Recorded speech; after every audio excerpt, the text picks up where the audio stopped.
It's quite hard to choose, but I think my favourite study was done by Petter Johansson and his colleagues in Sweden in 2005.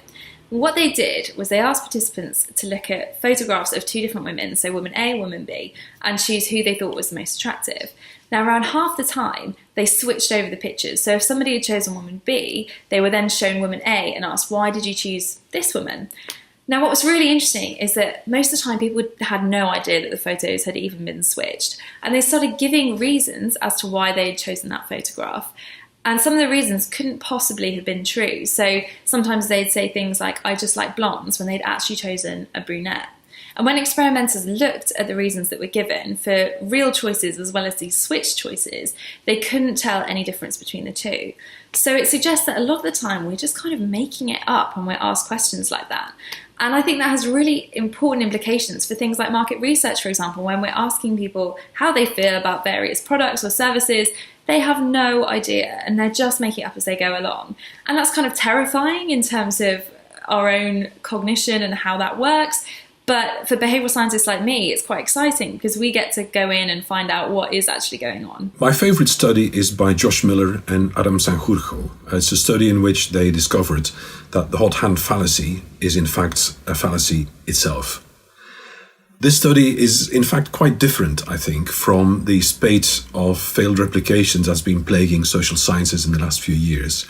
Because the original experiment by Thomas Gilovich, Robert Valloni and Amos Tversky in 1985 has actually been replicated several times with great success since then. But the thing is that all the researchers were subject to the same cognitive error that made them believe that the belief in the odd hand was a fallacy.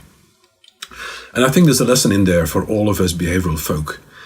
We should not think that we are above cognitive errors just because we can recite a whole raft of cognitive errors.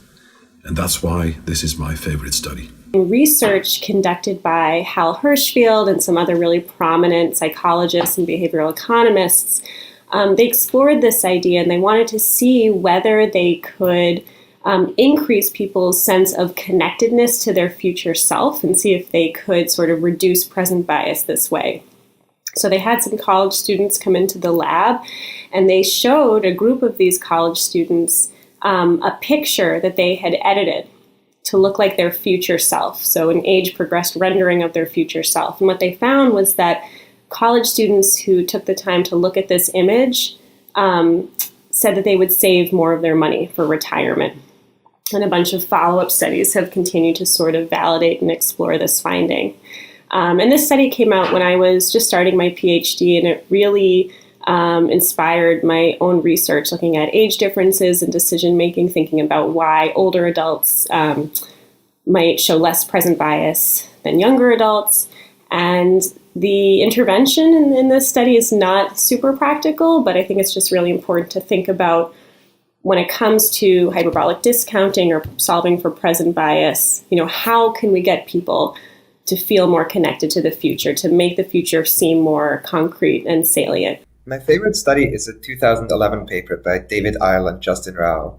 The two economists looked at an effect that's been long studied by psychologists, confirmation bias. They noticed an interesting confound. In previous work, and there's a lot of it, the things people believed and wanted to see confirmed were also things they wanted to be true. But imagine that you think of yourself as unattractive. Do you want that belief confirmed? So they had undergraduate men and women come into the lab and take part in a speed dating exercise. Participants rated those of the opposite sex on various dimensions, including how attractive they thought they were.